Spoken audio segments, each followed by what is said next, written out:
We're going to teach you how to use your wand and your spell book for some dueling games that you can play at home with your friends and family. Our students have developed many spells, and there are some that are really popular, and we're going to show you how this dueling game works.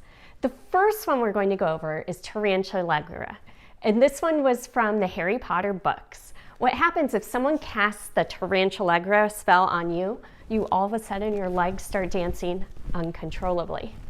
The second one that our students love and developed is Robotimus. So if someone casts the Robotimus spell on you, you uncontrollably dance like a robot.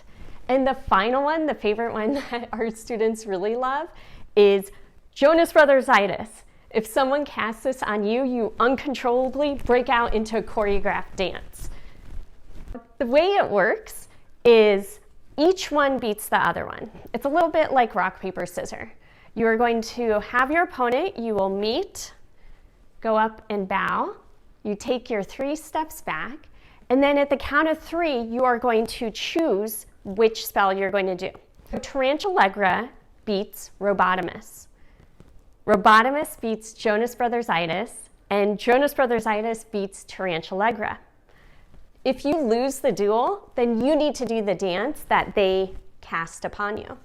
If you tie, then you have to go back and recast the spell. You can play this dueling game virtually with your friends. You can also do it on your own or with your friends, make up new spells and duel with your own spells. So we would love to hear what you're coming up with, and you can tell us on our Facebook page. We're adding new videos every week that you can do at home or even in your classroom. Make sure to like our video, share, and subscribe to our channel.